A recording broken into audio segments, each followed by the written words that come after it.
Your thoughts? What? What?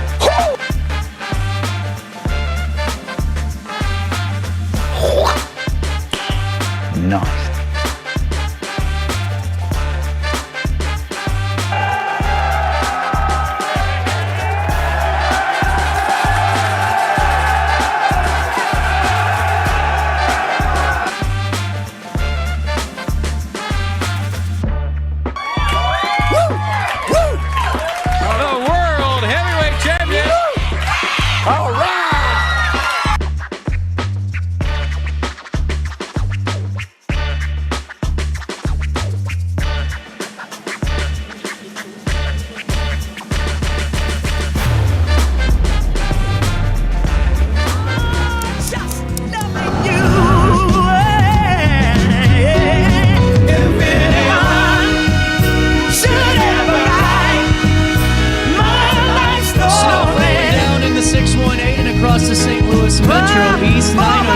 The 10th day of January, and it belongs to another snow day.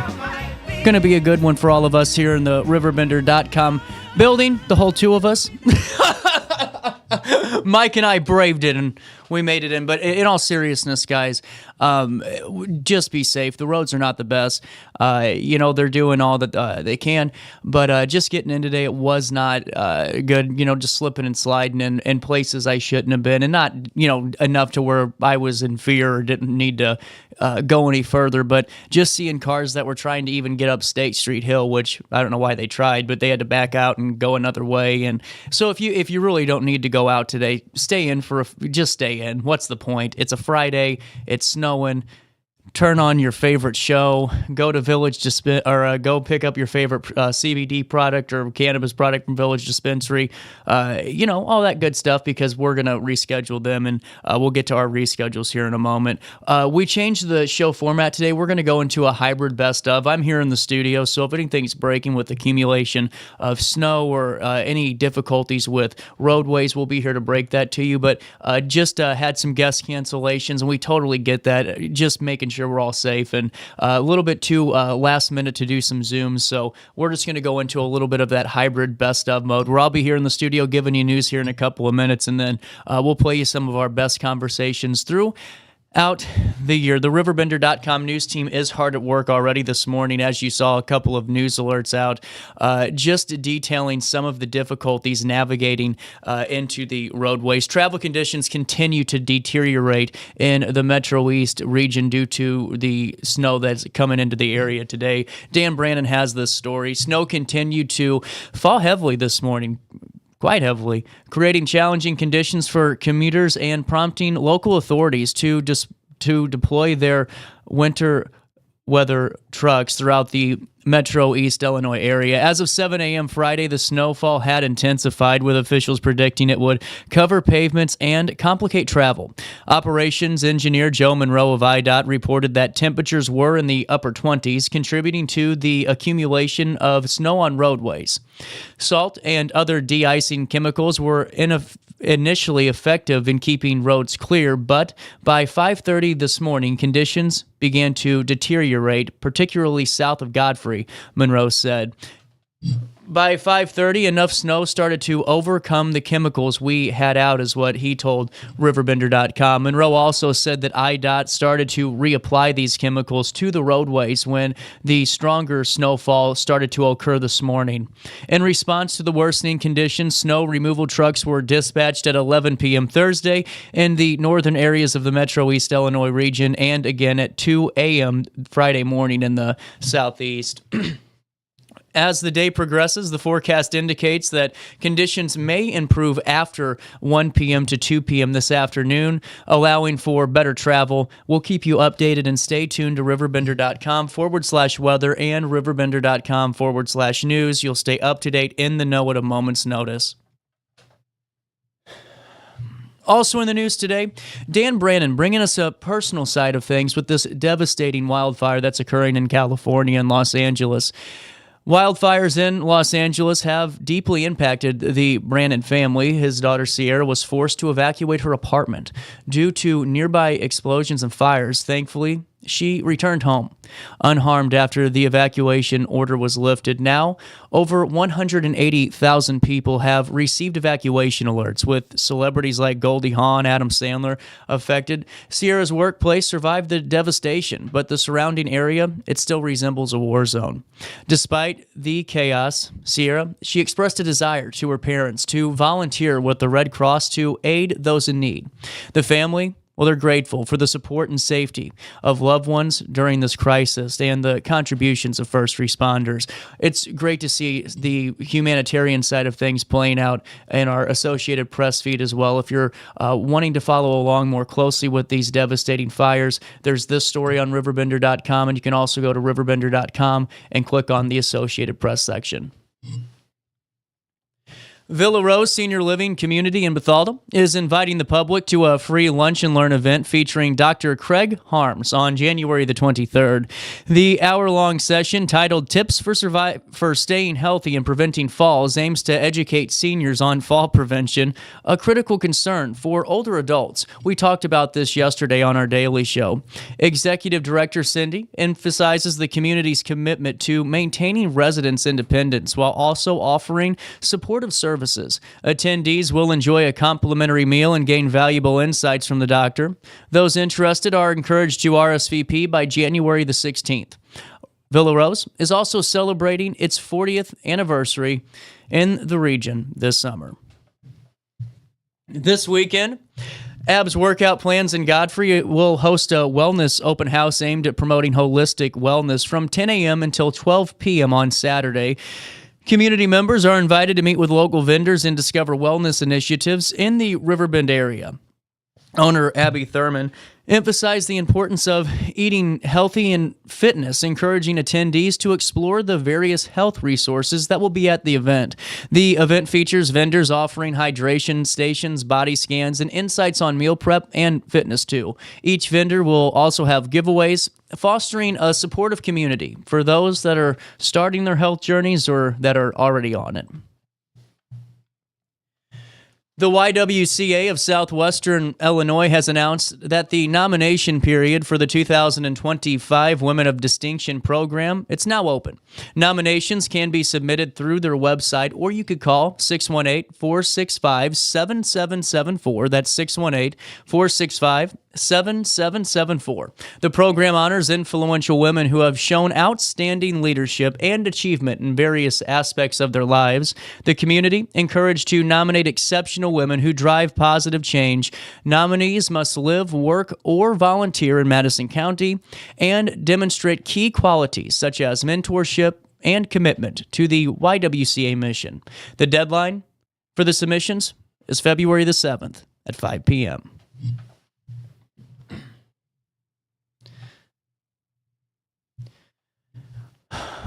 Also in the news today, a Godfrey man, Owen Smith, 51 years of age, has been granted pretrial release despite facing serious charges of aggravated battery and domestic battery against a 60-year-old victim. The incident, which occurred just a few days ago on January the 3rd, involved Smith allegedly striking the victim multiple times.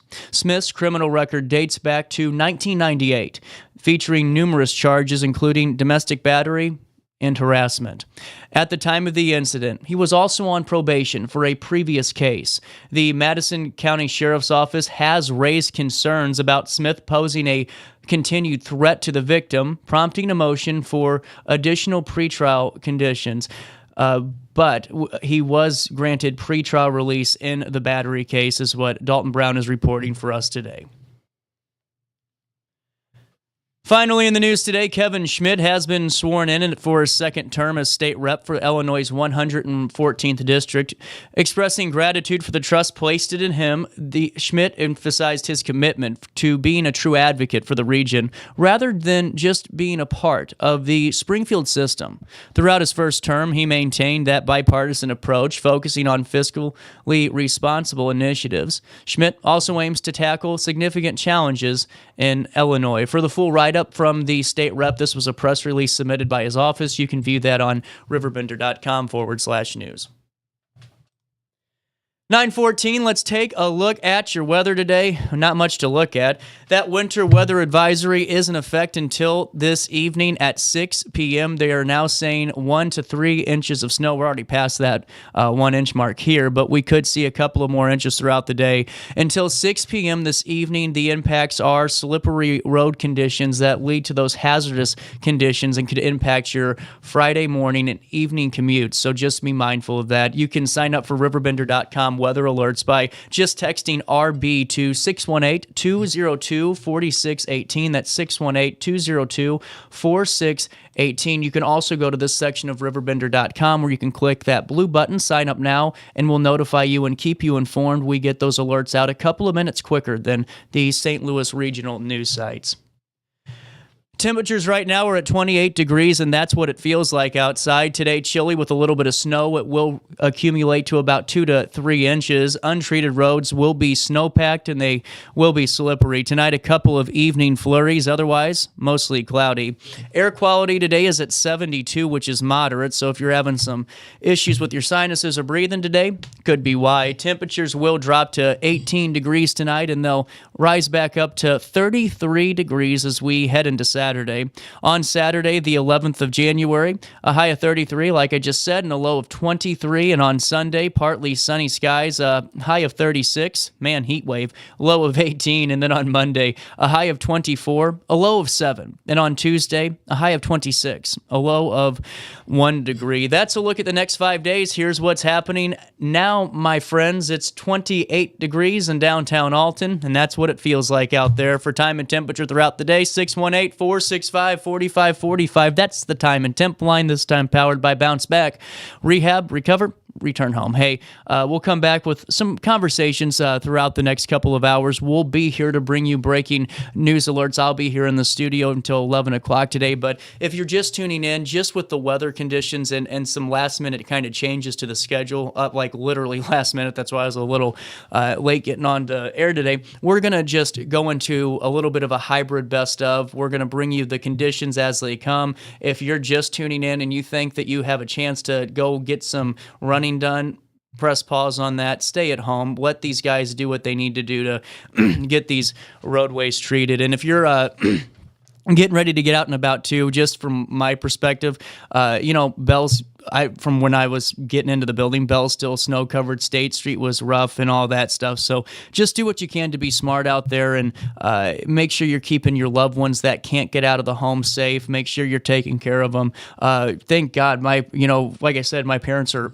out of town in Florida, but with all the work and stuff going on and taking care of all the houses, my aunt and uncle were able to go over there and help, grandma the other day. So that was just able to kind of alleviate stuff and make sure we're taking care of her too. And then just making sure we're switching off and, doing what we can. So really good to make sure you're making those phone calls and checking in and all of that good stuff today. But like I said, don't do anything crazy. Don't leave your house. Come on, man. It's 28 degrees. Stay inside, watch a movie for a few hours. Call it a good old day. It is 9:18. We'll take a quick break. We'll come back with more conversations on this Friday morning. Let's take a look at downtown Alton. And we'll come back right after this one.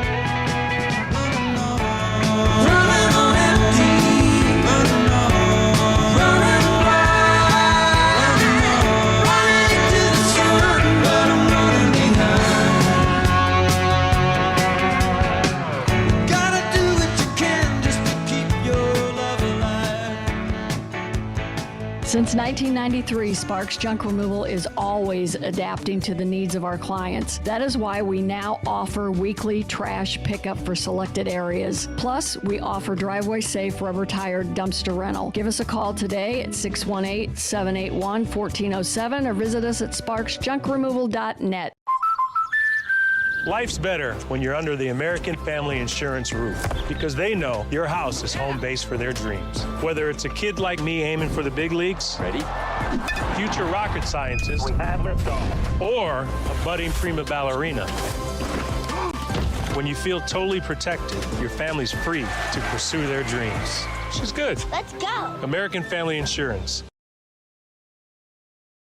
No matter the season, Play It Again Sports in Edwardsville has the gear the athletes need to get in the game. Whether you're shopping for the newest sports equipment or saving money on quality used gear, Play It Again Sports carries what you need to maximize performance to get the most out of every swing, kick, stroke, or shot. We'll even buy your used goods, paying cash on the spot. We carry all the gear for all the sports all year long. We're your hometown sporting goods store. Play It Again Sports, conveniently located at 4 Club Center Court in Edwardsville. Yo, what up? It's Mike Keith, the proud graduate of Lewis and Clark Community College. I got my start in broadcasting and now I work all over the country. I discovered my path in media, but I could have been an electrician. Or I could have been a nurse. Maybe not.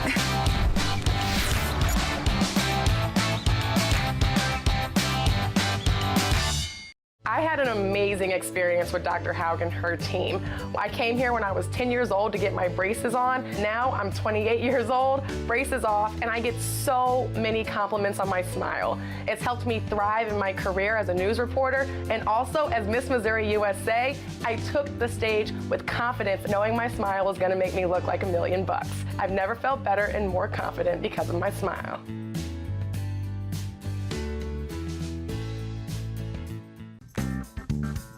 Has free checking become a thing of the past? Not if Liberty has anything to say about it.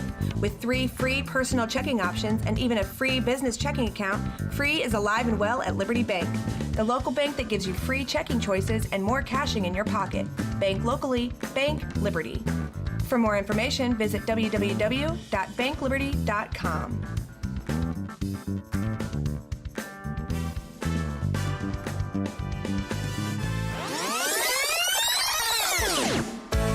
Welcome back to our daily show. Here's CJ. RiverBender.com. This is a moment we won't forget.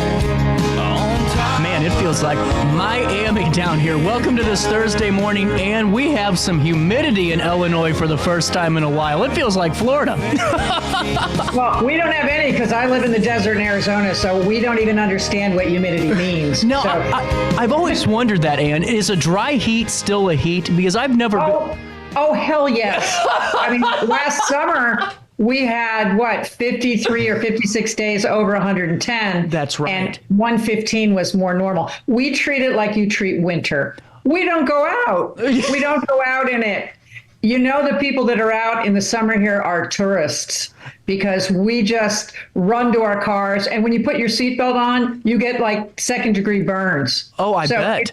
Yeah, it's really, now we get used to it, we do, but it's like, I know in Illinois, I'm guessing you have darkness and cold and gray and yeah, so you get used to it. So, and that's just summer. No, I mean, yeah, exactly. Well, this is really cool. Last year, Ann, you were on and we had a really great conversation. And now this time around, we're talking Your Forgotten Sons. This is a really, really cool book and just the story on how this came together.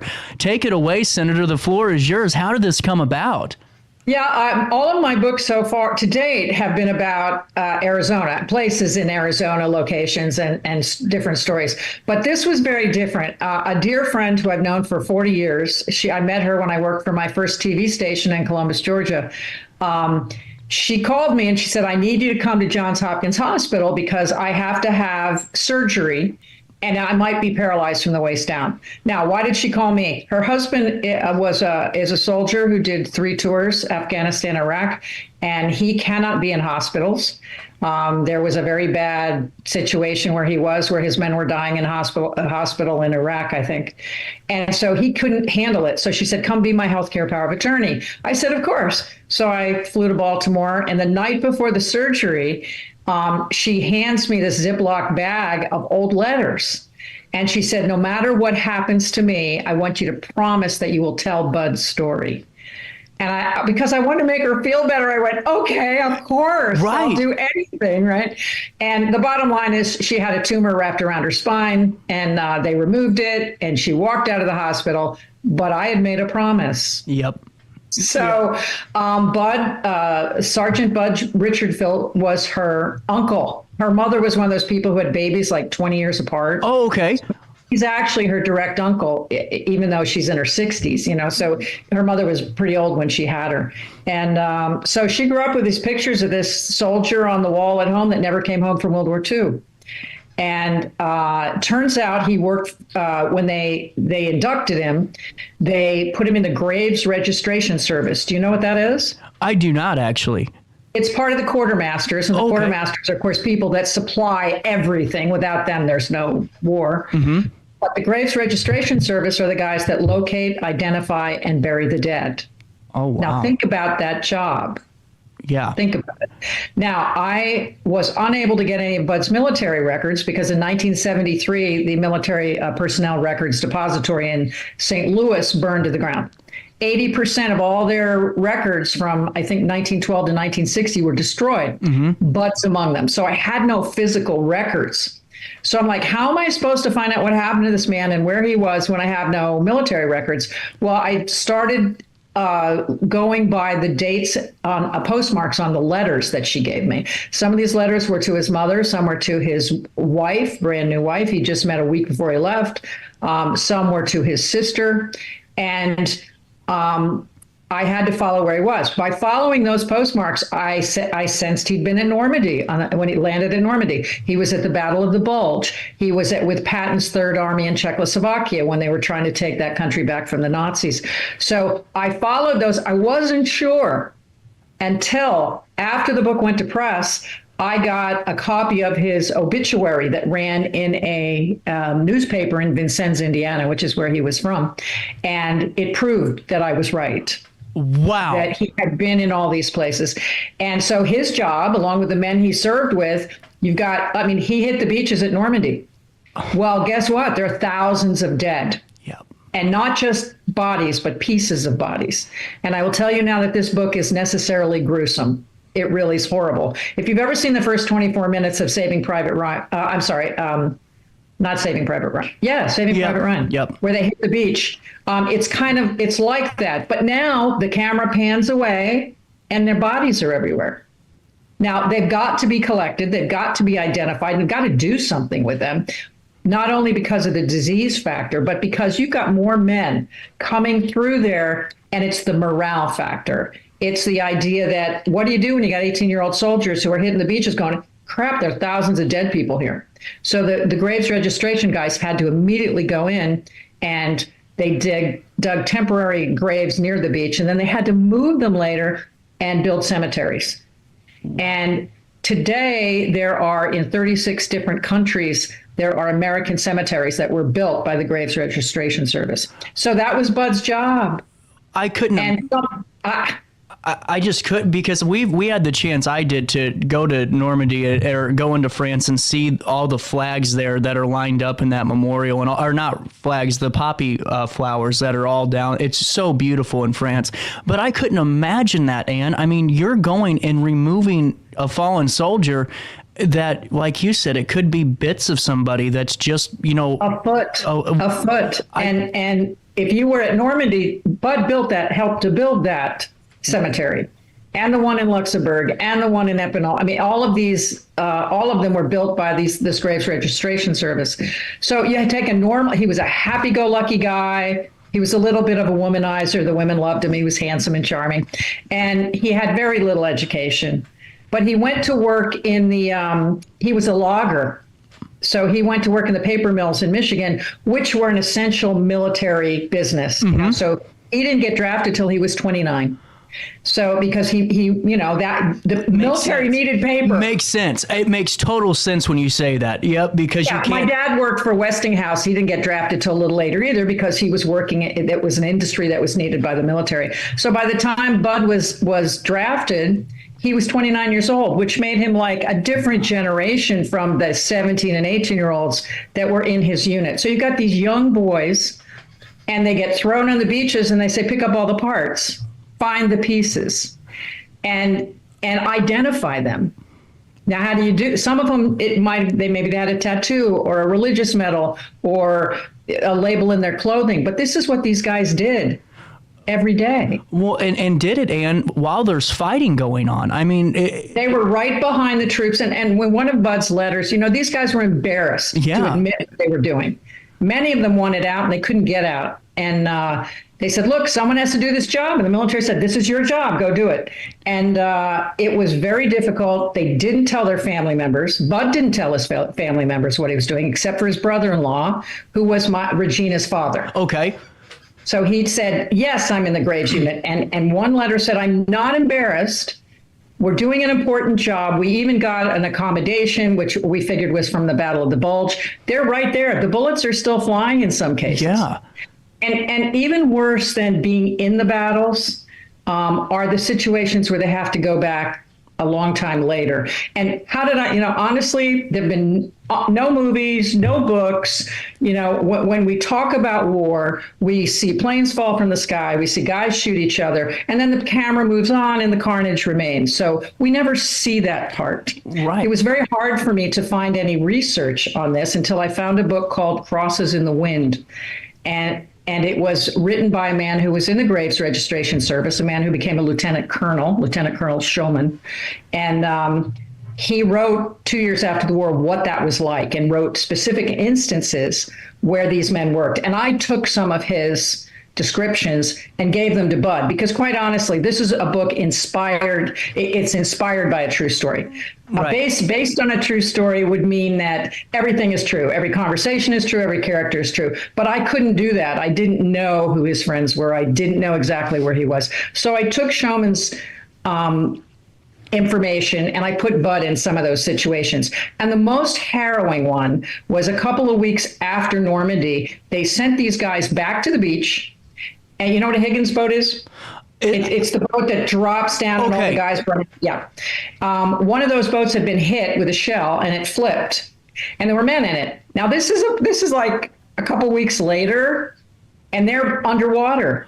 Oh, no. They're under. Now, we're talking no scuba tanks, no nothing. These guys, they said, okay, go down and get the bodies. Go down in the water. They've been down there a while, and bring up what's left. And that's what they did. Well, and who knows, I hate to sound morbid, but after a couple of weeks of floating in water, your body's already breaking down, and who knows what's there to, no telling what's going to happen when you go in that water. Right. And the men had to be very careful because there was metal, there could be unexploded ordnance, that kind of thing. But they couldn't say, no, we're not going to do it. Right. Well, and so they had to go in, and that was one of the most harrowing things. And then on top of that, they had to liberate the death camp. And once the death camps were liberated, somebody had to clean it up. These were the guys. You could see in his letters how he disintegrated over this time. Yeah. And that's what, to me, there's no more crucial job, because the way you described it, you're right. You have to be there to bury those individuals, those fallen soldiers, because just the morale thing alone, you're storming the beaches and you're seeing bodies just piling up. You aren't running in the foxhole anymore. You're thinking it's over, and not just that, but just the fact that for him to look at a soldier in the face knowing there's a good chance that I'm going to be picking you up without you looking back at me is really powerful. Yeah. Really. The sad thing, well, there were a lot of sad things, clearly, but it wasn't just Allied soldiers. They had to pick up everybody. So they often, they had to get all the German soldiers too. Wow. You can't have any bodies because there can be disease happens. And again, the morale issue. So it was a horrible job.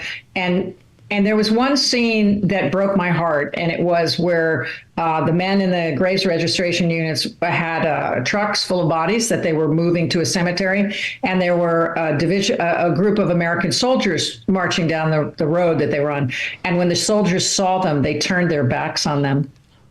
They just turned and wouldn't look at them, like they weren't doing an important job. And what I've learned is that these guys have never gotten any recognition. No one ever said good for you or patted them on the back. And I think it's heartbreaking, because you cannot tell me that these men who came home didn't come home with deep invisible wounds that no one ever allowed them to talk about. Well, and I couldn't imagine holding that role, and I just couldn't, because I'd be somebody that immediately, the moment I have to, start doing that process, I think about everyone's relatives and all of those really, it's really important conversations on, man, what about his mom? What about his dad? Did he have kids? I couldn't do that job mentally today. They would have made you. Exactly. They would have made you do it. And the thing is, some of the, Bud, because he was older, he was made a sergeant before he went to war, even though he came in as just a regular guy. Mm-hmm. Because he was older,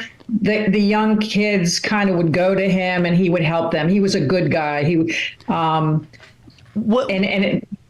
Go ahead. Sorry for cutting. Was there any correlation or any type of thoughts in his letters about, being an older guy around some of the younger men? Were there any generational, gaps or any, writings on, man, these guys are wild, or what are they saying, They were not allowed to talk about other soldiers or where they were. But the other thing is that he was an uneducated man.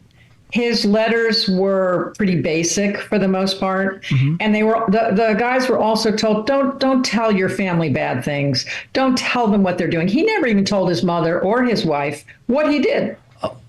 Because how do you explain that? Now think about it. You're supposed to go to war and take that hill and be a hero. And he's over there picking up bodies. So they very often didn't mention it. And I only saw him mention it once to his brother-in-law. Well, I mean, my heart breaks for that, though, because they're as much a part of the fight than anybody. And, and they had to show more compassion too, and more human-like qualities, because you're fighting your enemy and you're trying to get bodies cleared out and you're trying to do your job. And here's a Nazi soldier that's in front of you. And instead of doing what a lot of, I'm sure, grunt soldiers would want to do and, light him up or whatever, you're treating him with dignity to make sure that soldier is being buried somewhere and being accounted for. And that, to me, is, you have to be a certain human to be able to really do those things. Well, I think, to me, it's probably the most difficult job in the military. 100%. And where do we go today when we honor people that fought in World War II, World War I? They've always been these people. Yeah. We go to the cemeteries that they built.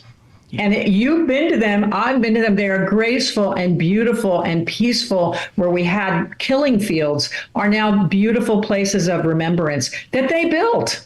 I didn't even think about that. I didn't even think about that aspect of it. Nobody does. Every time I say it, they go, I never thought about where the bodies went. Well, today, of course, we still have, it's called mortuary affairs today. Since Vietnam, they've called it mortuary affairs. But we do not bury them on foreign soil anymore. We fly them home. But we didn't have that ability in World War II. There were also so many people dying so quickly that they buried them there. Now, some people got their family members back. They had a choice. But the military said, sign this paper and we're leaving them wherever they are. So we were hoping to bring Bud home. He's buried in Epinal, France, buried by the men he worked with.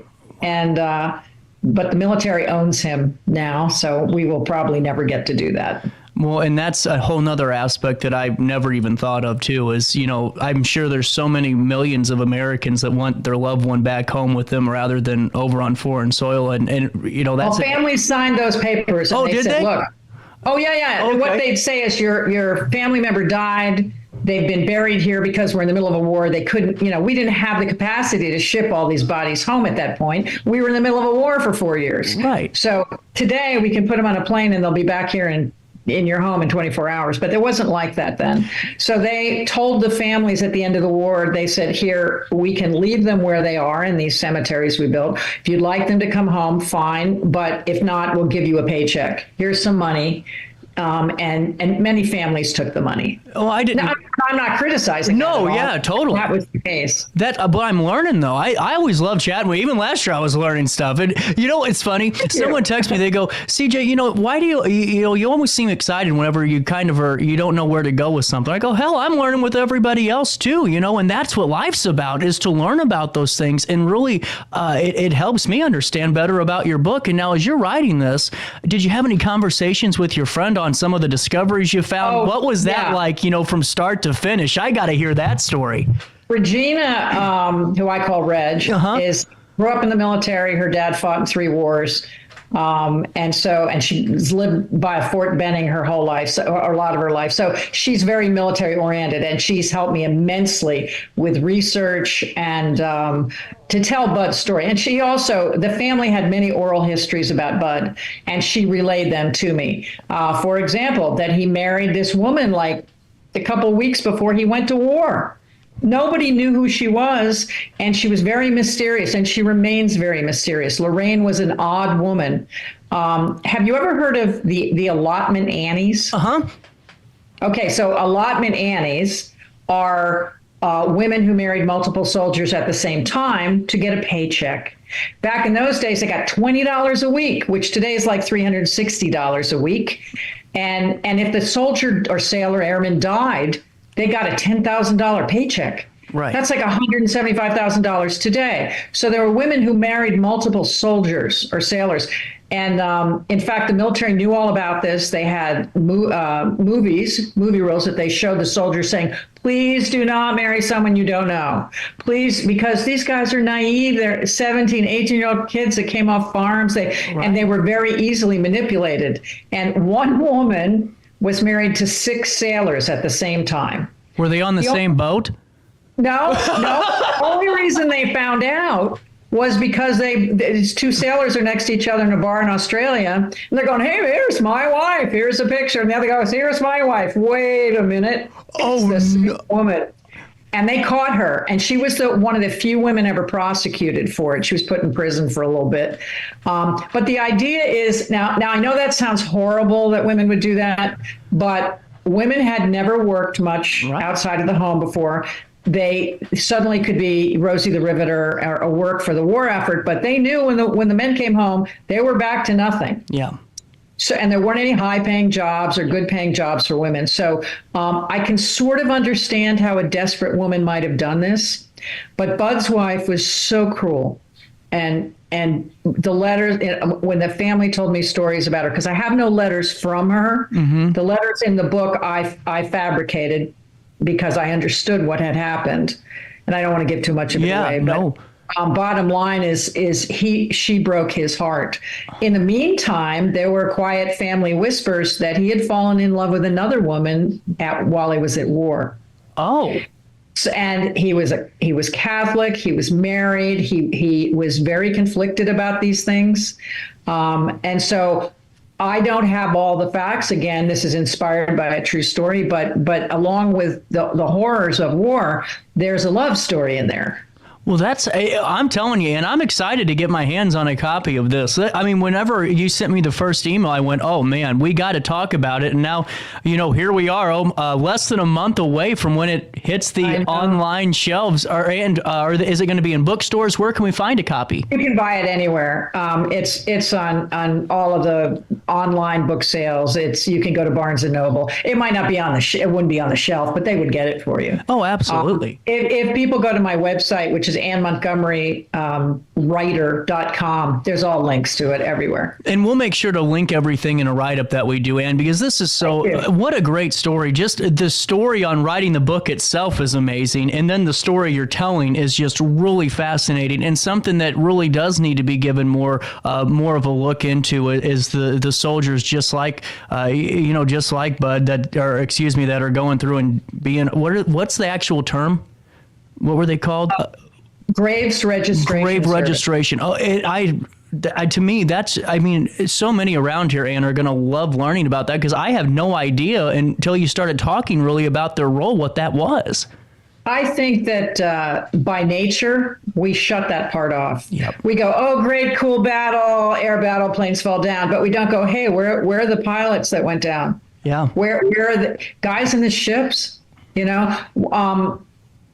I interviewed a number of World War II veterans when I was a print reporter for a Memorial Day story. My editor said, go out and do a Memorial Day story. Where are all the parties? Where are all the sports? I said, that's not what Memorial Day is. No.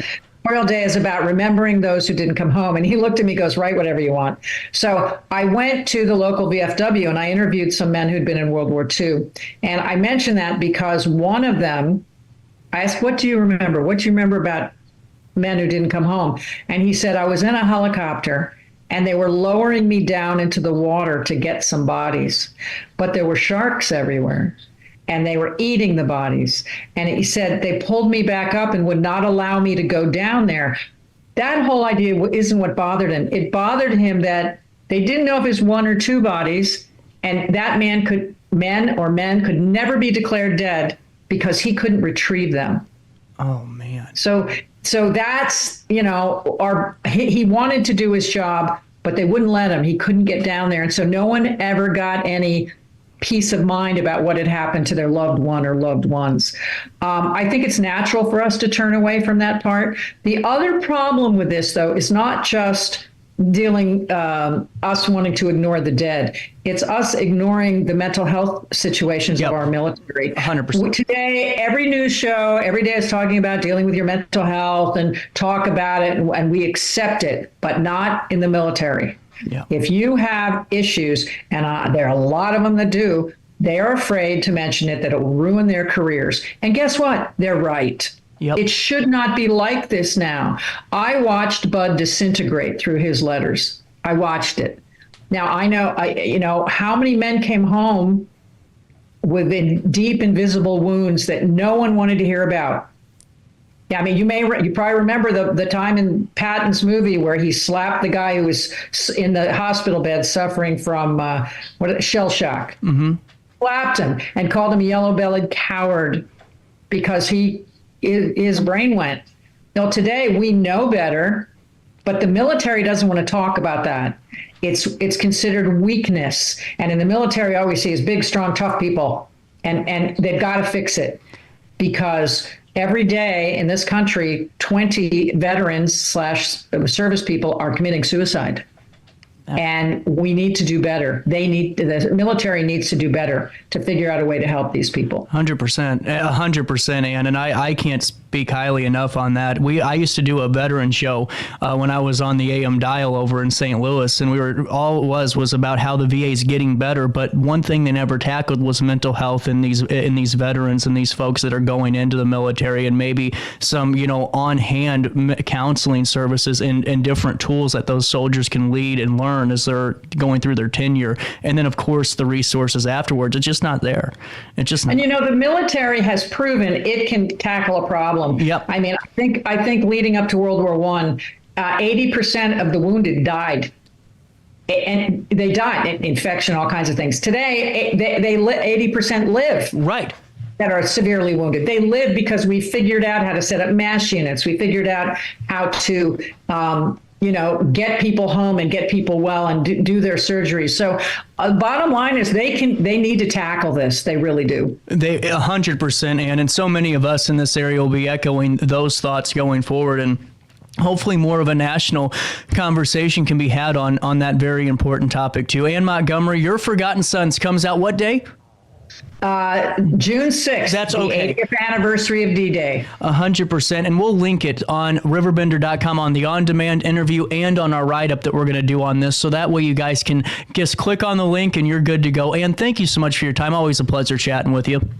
Thank you for having me, CJ. I really appreciate it. No problem. Before we take a quick break, and this was not on purpose, one of our biggest supporters now of the show is Centerstone, which Centerstone is a national leader in mental health and substance use disorder treatment for people of all ages. And folks, if you're looking for a fresh start on the...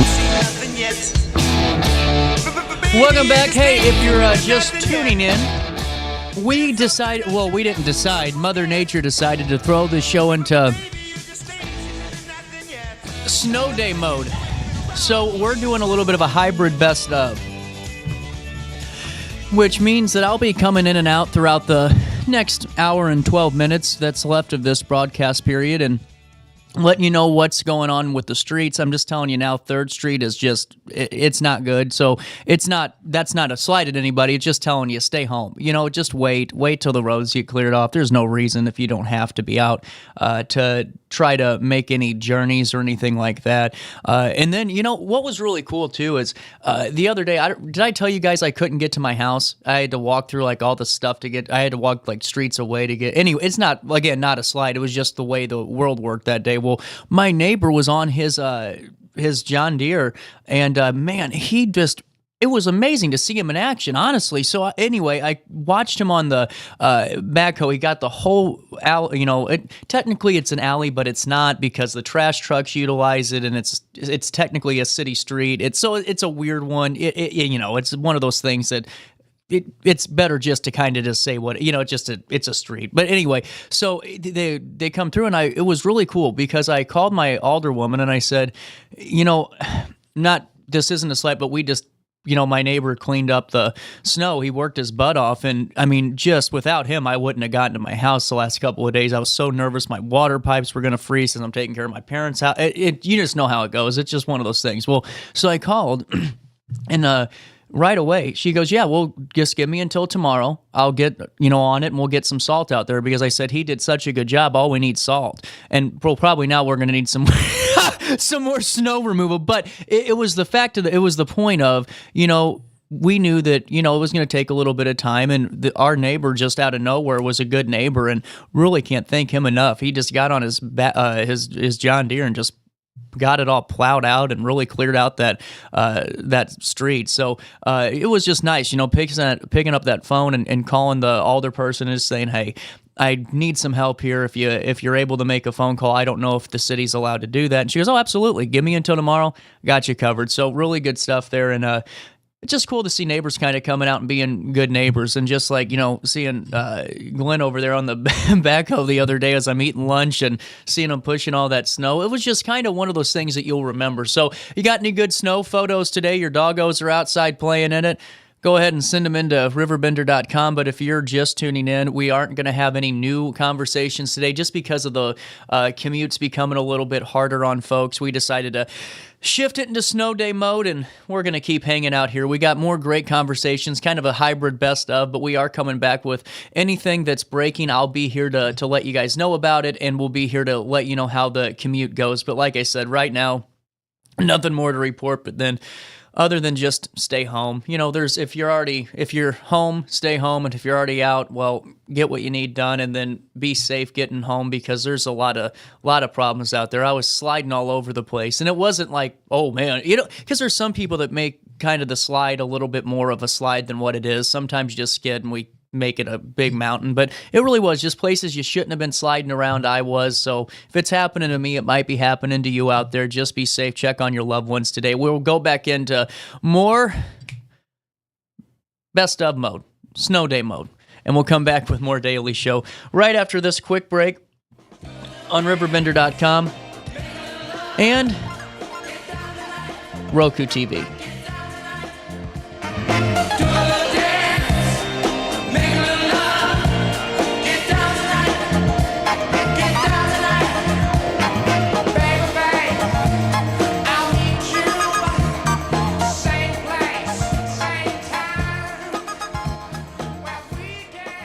Since 1993, Sparks Junk Removal is always adapting to the needs of our clients. That is why we now offer weekly trash pickup for selected areas. Plus, we offer driveway-safe rubber-tired dumpster rental. Give us a call today at 618-781-1407 or visit us at sparksjunkremoval.net. Life's better when you're under the American Family Insurance roof, because they know your house is home base for their dreams. Whether it's a kid like me aiming for the big leagues, ready, future rocket scientist, or a budding prima ballerina. When you feel totally protected, your family's free to pursue their dreams. She's good. Let's go. American Family Insurance. No matter the season, Play It Again Sports in Edwardsville has the gear the athletes need to get in the game. Whether you're shopping for the newest sports equipment or saving money on quality used gear, Play It Again Sports carries what you need to maximize performance to get the most out of every swing, kick, stroke, or shot. We'll even buy your used goods, paying cash on the spot. We carry all the gear for all the sports all year long. We're your hometown sporting goods store. Play It Again Sports, conveniently located at 4 Club Center Court in Edwardsville. Yo, what up? It's Mike Keith, the proud graduate of Lewis and Clark Community College. I got my start in broadcasting and now I work all over the country. I discovered my path in media, but I could have been an electrician. Or I could have been a nurse. Maybe not.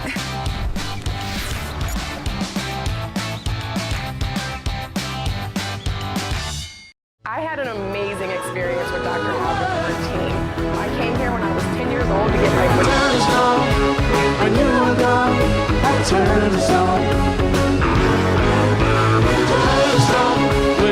my Breaking nationally.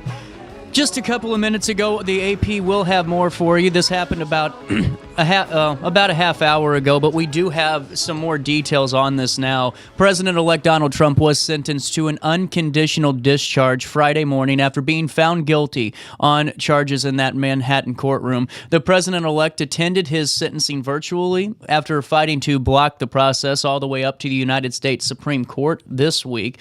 Trump sat beside his defense attorney, Todd Blanche. Judge Juan Merchan did not sentence the president-elect to prison and instead sentenced him to an unconditional discharge. Now this means there is no punishment that will be imposed. No jail time, no fines, no probation. The sentence also preserves Trump's ability to appeal the conviction. Once again, Judge Juan Merchan just a couple of minutes ago sentencing the president-elect to an unconditional discharge, meaning there will be no punishment, no jail time, no fines, no probation.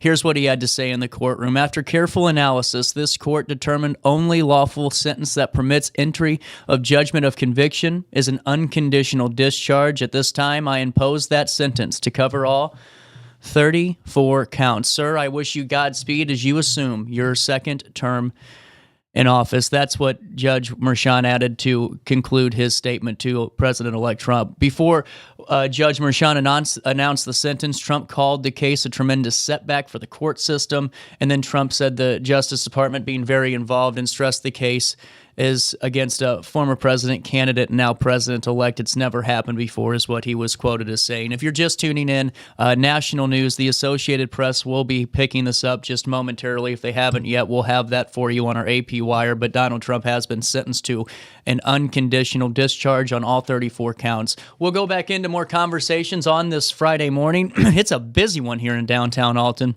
and we'll take you into some more great conversations now. Here's CJ.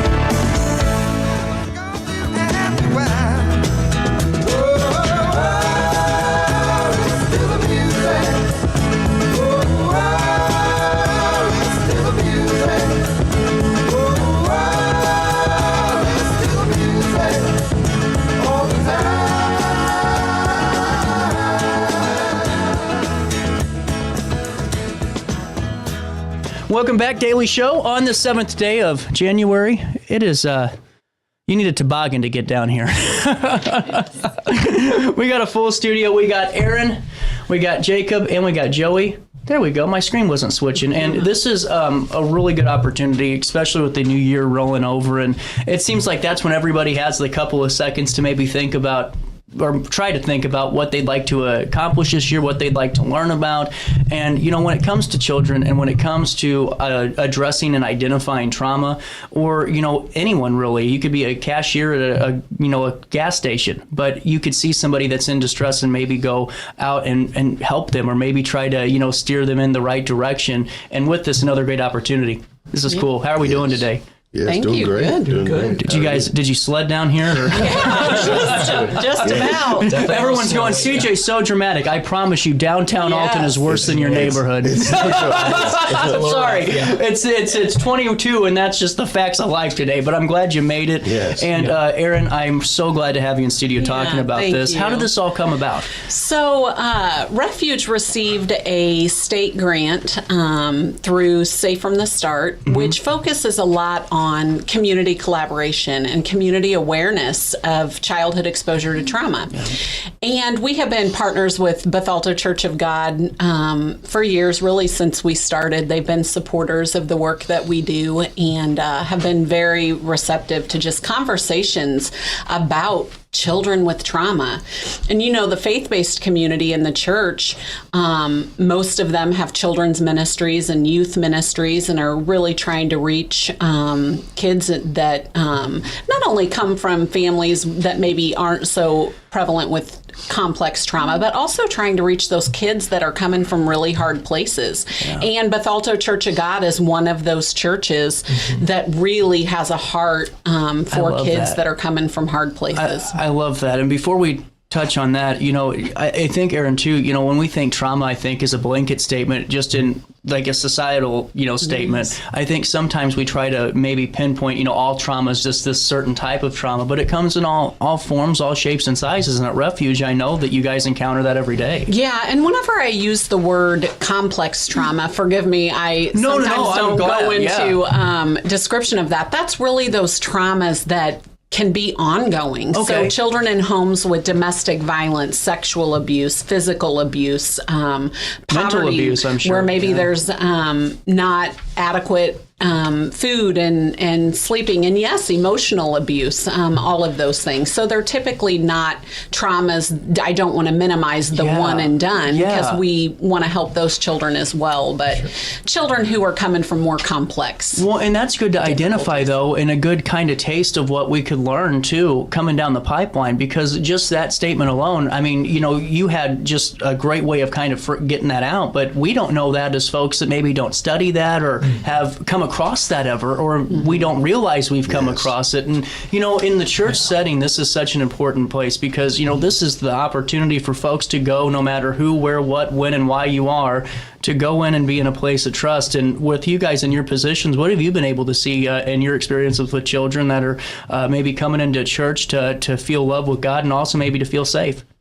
Yeah, I mean, a couple of years ago, I went to Aaron's fundraising banquet, and that's really where I had this light bulb moment about how trauma is not just necessarily things that I think are trauma, but regardless, children who lose a parent at a young age possibly is something that could cause trauma in their life, and then they grow up to be adults, and so how do we interact with them throughout their whole life? And so we started talking to Aaron about how could we as a church educate those volunteers and leaders that we have to be able to better care for all of the children and teenagers that come in on a weekly basis, because it's not just about families that maybe come on our transportation ministry, but also families that just show up every week and their parents are already with them in worship. And so we want to be able to, care for the whole person. What have you seen just within the church since going to Aaron's, event and learning more about this? What have you seen, just in terms of growth, in terms of morale, when you've been able to kind of implement and start to utilize some of what you've learned from Aaron and others?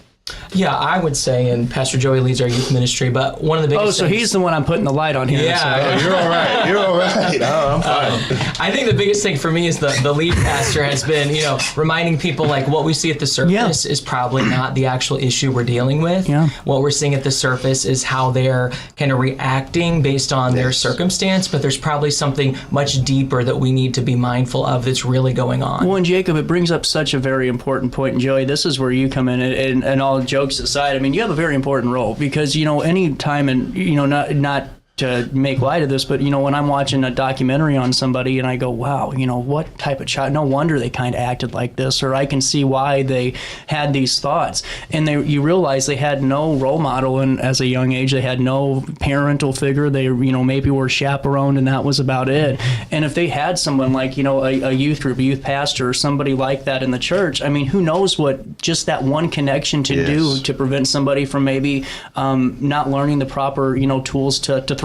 Yes, and I think that's the goal here is to try to educate our leaders and help, so they can effectively reach those kids when they're coming to us. That we're not don't have a lack of understanding when they show up and we're here to reach them, but we understand what it means to meet them where they are and try to deal with those things and help minister to those kids. And like you said, give them that leader or that resource to try to help them get past what they're facing. And now this is where I find it really fascinating too, is, how do you, all of you really is a great question for all of you, but how do you have that conversation? Because there's some adults that I know that I don't think able to have that conversation if somebody is in crisis. It's not because they're not intelligent enough, or it's not because they're not, X, Y, or Z. It's just they don't have the training. They don't know how to identify it, and it becomes a generational issue to them where it's like, oh, it might just be X, Y, and Z from, little Johnny, or he's just not having a good day.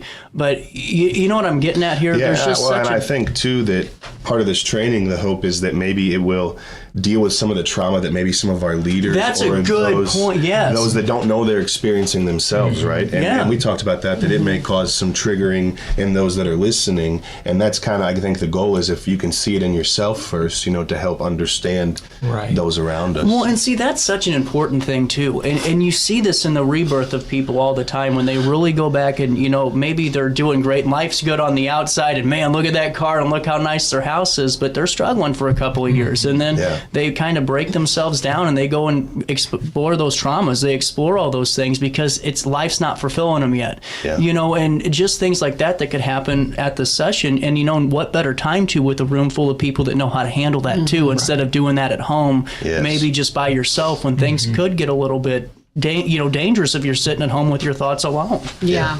And I think one of the keys to really reaching children, youth, and even adults is that relationship. And so I think that the better we can equip people to understand the science behind trauma, like how it really changes people's brains, and how we can come in and learn about ourselves and our own responses and reactions to the behaviors that we see with children, with youth, and even with adults.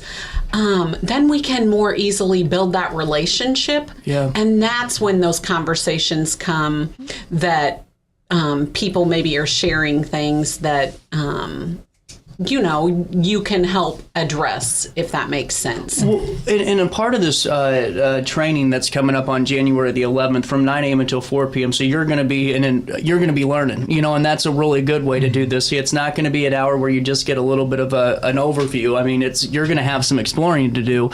You're going to be there, Aaron, and also another guest speaker, Angie Darden, is going to be with you. Fill me in on what she'll be talking about. Yeah, so Angie works at Refuge as well, and she is our community educator. And so she's really going to go into kind of the science behind how trauma literally impacts children's brain development, and how early childhood is the most critical time of development, and the time period when the brain actually develops the most rapidly.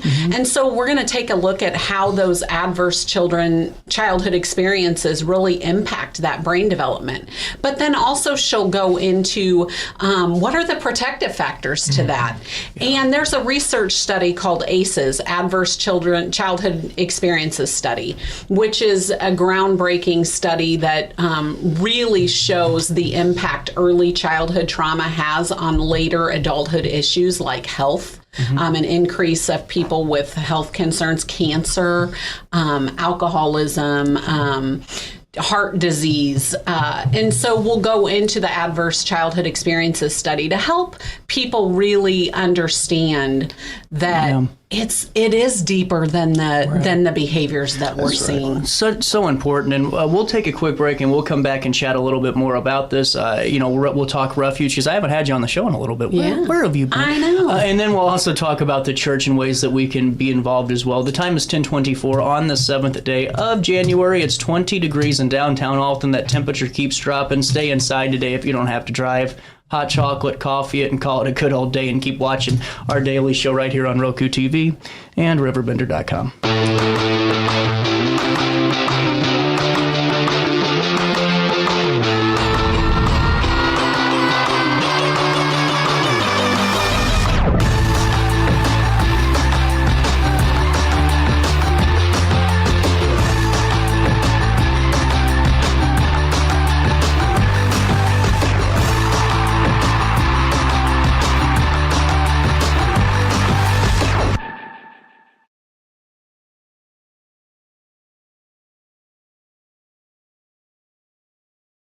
I set the thermostat so my house would be warm when I got home from work, but the kitchen is still cool. At Barrett Heating and Cooling, we stand behind every Lennox system we sell. My dealer said he'd take care of everything. At Barrett Heating and Cooling, we understand everyone wants prompt, professional service. Turns out it wasn't my furnace after all, just a little something blocking the vent. Pretty smart dog if you ask me. For service you can count on, call Barrett Heating and Cooling. Lennox, innovation never felt so good. Macias Insurance Agency, providing quality products with extremely competitive prices. As an independent provider, we source multiple companies to offer the best rates possible, covering auto, home, business, and life insurance. Our goal is to provide quality service that meets and exceeds customer expectations. You can rest easy knowing the Macias team is working round the clock to ensure that both you and the most important parts of your life are covered. Our qualified professionals make the insurance process easy so you can live carefree and focus on what matters most. Visit MaciasInsuranceAgency.com today to find out what our team can do for you. I had an amazing experience with Dr. Haug and her team. I came here when I was 10 years old to get my braces on. Now I'm 28 years old, braces off, and I get so many compliments on my smile. It's helped me thrive in my career as a news reporter, and also as Miss Missouri USA, I took the stage with confidence, knowing my smile was gonna make me look like $1 million. I've never felt better and more confident because of my smile.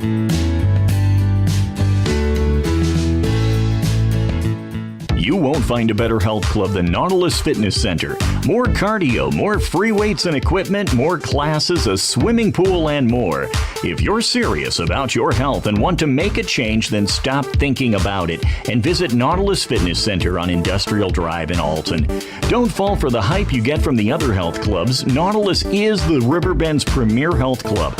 Has been for years and will be for years to come. Get to Nautilus Fitness Center and get started on a healthier new you. You're listening to Our Daily Show with CJ Nasello on RiverBender.com.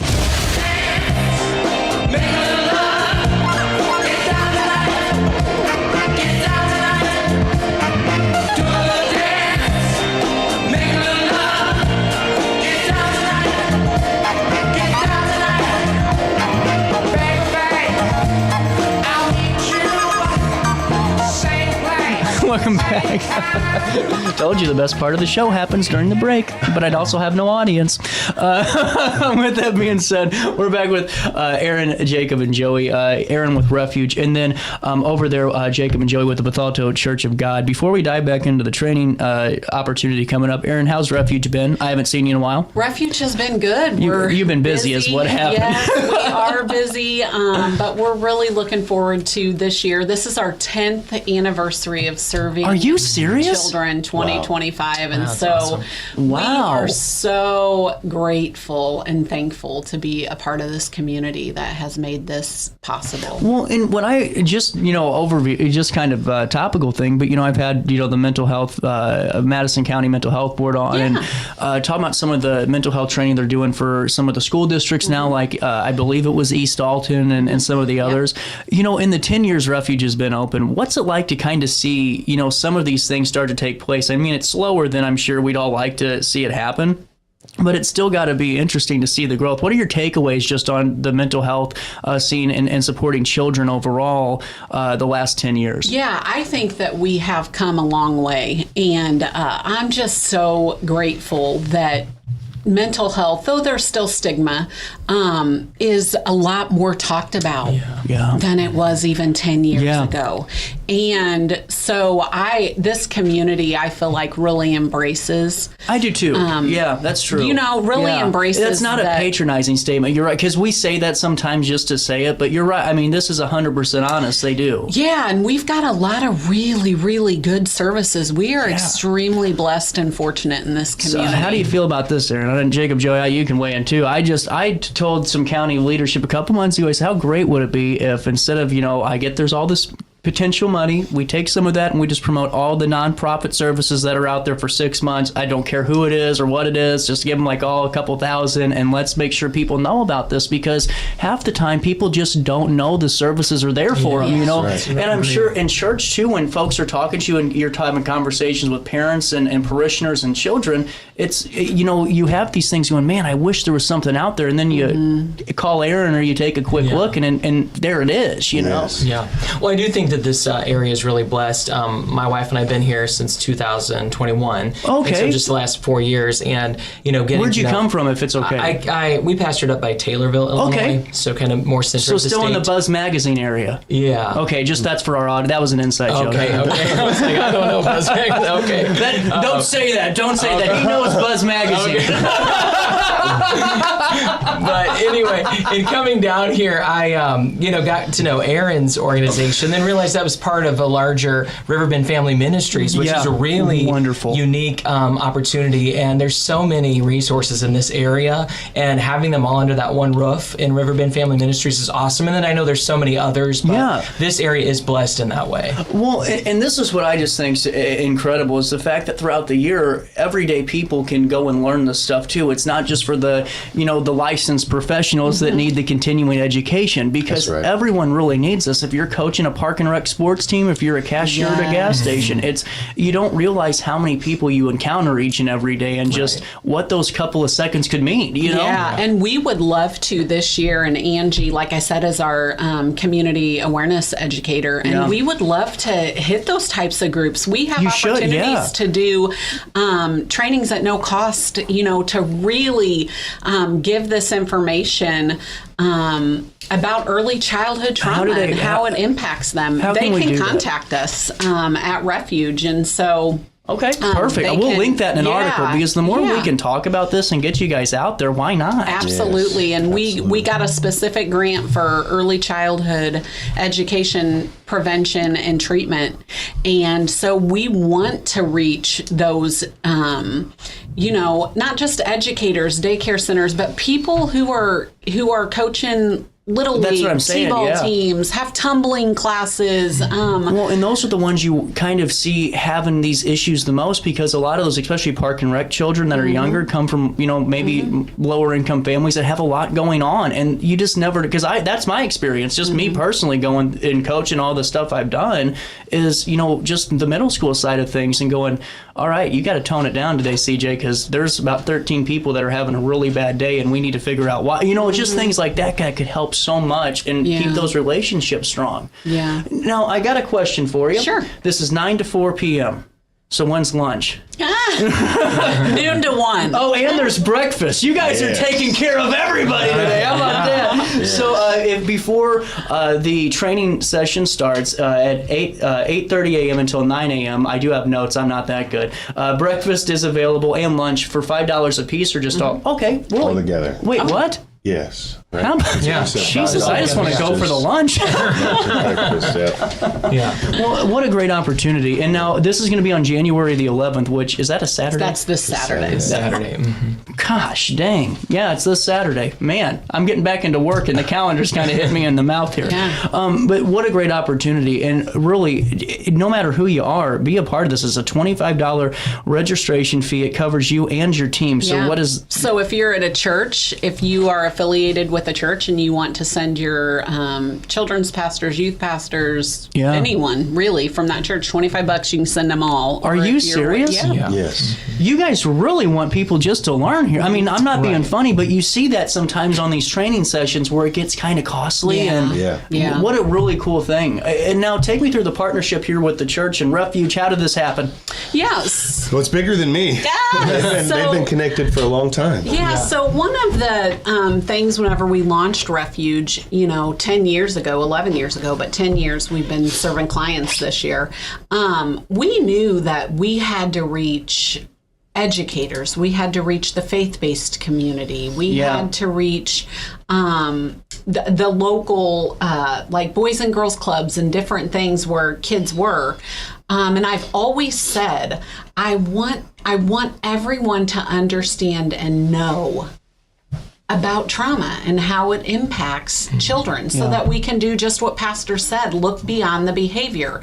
And the faith-based community in particular is really close to my heart, because I'm connected to the faith-based community. I'm part of the faith-based community as a whole, and I feel like sometimes the church doesn't have the opportunity to really have this type of information presented. I agree. And the more we can empower church leaders and people working with kids with truth of how trauma truly impacts these children and how we can best care for them, it's just going to strengthen those children. Well, and see, that's such a very, I mean, just that alone, because that's some honesty that not a lot of people really have that conversation with, and that's just realism. And, and to really break down that kind of barrier and these, maybe stigmatisms or stereotypes, whatever you want to call them, it's time to really have these open and really honest conversations, because you really,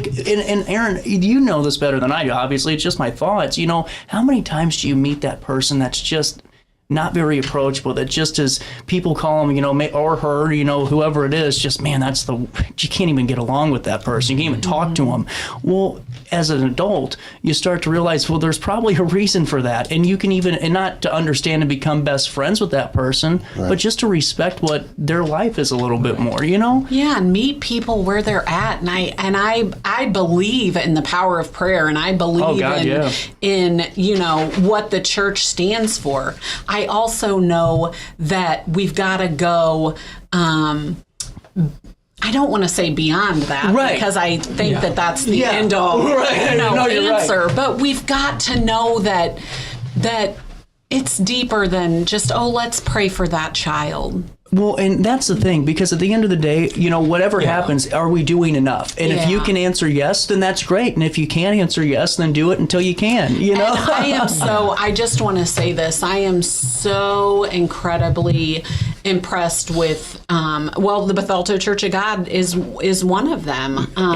Abundant Life and Alton is They're another good people one. Too, yeah. And I'm not just trying to shirt out churches. There's dozens. Sure. But at the hunger that they have for really wanting to understand how to best love and reach these children. Well, and that's such a good point, Aaron. And Jacob and Joey, this New Year's coming around, is here, and things are rocking and rolling, and families are getting ready to go back to school whenever school is good enough to go to. But Bethalto Church of God, I'm sure, is open for new parishioners, new individuals that maybe want to find that place to go. Take me through a little bit of what Bethalto Church of God's all about, some of your guys' ways that, you practice your worship, and what folks can expect.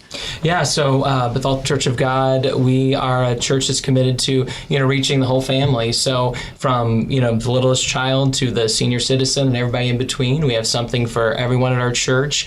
And, it's really our mission to, to Aaron's point, meet them where they are, but recognize that where they are is not where they have to stay, that God can change them through the ministries of the church, through the worship services, through the youth ministries, children's ministries. So we have highly effective, children's ministry from newborn through 5th grade. You're doing a good job. And then Pastor, and then Pastor Joey. Oh, sorry, different guy. Well, he's doing, he or she's doing a good job. I was giving him more credit. Yeah, Pastor Ben's doing a great job. And then Joey kind of picks up with our sixth grade through high school, and then we have young adult ministry and men's ministry and women's ministry. And so on Sundays we gather at 8:30 and 10:30, and then our midweek services are on Wednesday night at 6:30. Really cool. And now, what's the Facebook website? What way can we learn more about just the church overall? Yeah, so bcog.cc is our website, and that's how they can register for this conference if they'd like to attend. We would, prefer pre-registration just so we can make sure we have enough materials for everyone and enough lunch ordered in.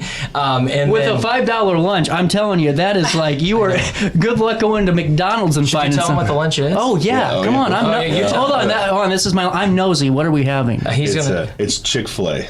Are you serious? Oh, yes. For $5. That's right. All right, John. I know. Why wouldn't you? Hold on. Let me talk to my boss here. I think that we can get a team training session going on now. But also, you can find us on Facebook at Bethalto Church of God. Do you guys stream any services? We do. Yes. So we stream our 10:30 service on Sunday morning. I think that's a great way for people to get a gauge, before they go in, because sometimes that's a little alarming for folks, especially if they're new to the area, to make that step in. And really cool that you guys are open like that. And now, fill me in on some of the youth stuff that we're working on. Man, we've we've got a great youth program. I deal with just the teenagers that are middle school up to high school. We do a transportation ministry, but we reach out not just to the teens. What's transportation ministry? So we go out and we pick up kids that can't come to church on their own. So kids that want to come but don't have parents that necessarily are involved. That's really cool. And we do that for our kids and for our teens. It's a big part of what we do, and that's part of what led us to try to be involved with this. Is we want to give that resource to our leaders to help reach those kids. And so, yeah, we are great. Every Wednesday night we have youth service. Every Sunday we have kids church. We have something going on at both services, and so we've got plenty of opportunities for kids to get involved and just looking to reach them where they are. What are some of the activities and some of the things? Well, one of the things we just had, we had a late night hangout. We hung out from like 7 to midnight, and we had a volleyball tournament That's in our cool. gym. So it just various things. We've had a pizza Olympics before. We have water days. We do it all. But we're not just about the fun too. We want kids to have a true spiritual encounter and see something that's going to change them. Right. Well, and I think for parents though, because it's not even just the religious side of things, and I think that's great. I'm someone who practices my faith, but it's just the fact that there's not a lot of places where kids can go and truly be safe anymore in today's age. And I'm not trying to be the media guy that scares you, but I mean you see these things that happen at parks and all these things, and just to know that if you're a part of a group that's practicing, it doesn't have to be word for word what the gospel you want them to hear, but just the way to live life in that group setting and being safe. What parent wouldn't want that? I mean, that's just kind of my takeaway on it. Yeah, amen this to is that. Great. You guys are doing some good stuff. Aaron, you made a good call on your host. And now are you guys going to do more services like this together throughout the year, or more sessions? Am I putting him on the hot sheet? We're definitely talking about it. Yeah, we were just talking about that. So yeah, we will look to keep it on the schedule. How many participants are able to come? Is it limited to numbers? I don't think we're necessarily limited. I think we should be fine. Just need to know how much Chick-fil-A is coming. Just trying to order that Chick-fil-A. Yes, register, please. Please register. There is a QR code to register at. Is there a physical website too? Yeah, so if you go on our website, bcog.cc, you can find the flyer there and click on that QR code. It will take you directly to the registration. Sorry, I type like an old person. I go, hold on here. Found it. So all you do is go right there, and now I just like to walk through it with the folks online if we can. Let's go picture in picture. Yeah, I'm not wearing a collared shirt today, but it's still a suit shirt. I promise. I got it from the same catalog section at Penny's. Anyway, go to bcog.cc/events, or just go to the homepage, click on the events tab, and then click on this flyer. It'll take you right there. Man, my eyes are getting bad, folks. Oh my goodness. And you put your first and last name in, fill out all the information, church name, how many attending, hit submit. You are good to go and ready to go and learn from Aaron, Angie, and be a part of Bethalto Church of God for this really great trauma training session. With that being said, what else should we talk about today? Anything else to get out about this event? I think that's all we got. I think that take the opportunity to sign up. If you are interested, come and join us. If you hate it, I guess you can leave. But get there. You won't want to leave. And then once again, Bethalto Church of God, walking in power, living out love. What's the Facebook page? Is it just Bethalto Church of God? Yes. Okay, and that's Bethalto Church of God, and that's at 800 East Bethalto Drive, and that would be in Wood River. No, in Bethalto. Yeah, we're right at the corner of 140 and Moreland Road, so it's very easy to find. Oh, you're at the big intersection, so you're making it easy for folks. Yeah, you can't miss us. We're right there. Can't miss us, yeah.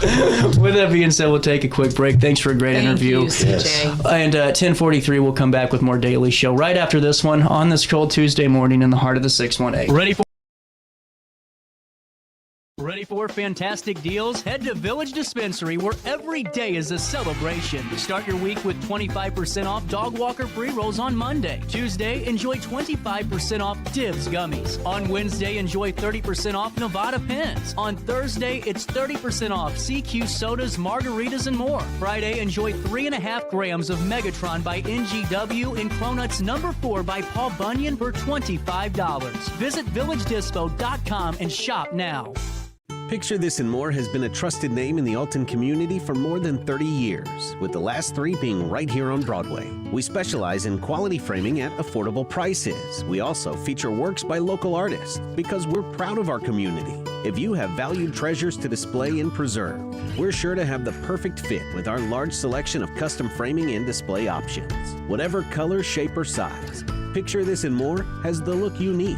Stop by today and let us help you with your next project. Do you need to declutter your space? Time to call me, the Queen of Junk. Since 1993, we have grown to be the leader in residential, commercial, and property management junk removal. At Sparks Junk Removal, we are eco-friendly. We recycle, donate, or repurpose items back into our community. Trash is our last resort to the landfill. Plus, with our all-inclusive service, our crews handle everything from labor to lifting and landfill fees. Give us a call or visit our website, sparksjunkremoval.net, to reclaim your space today.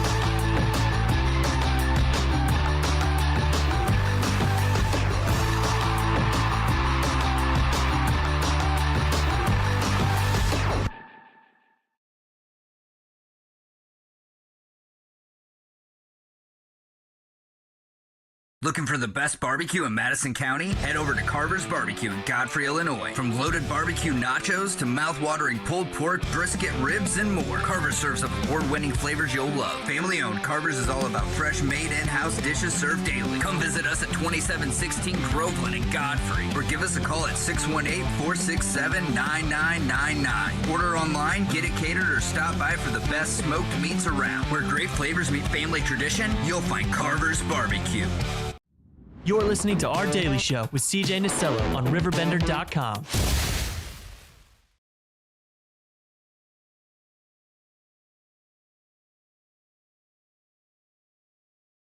You're listening to Our Daily Show with CJ Nasello on RiverBender.com.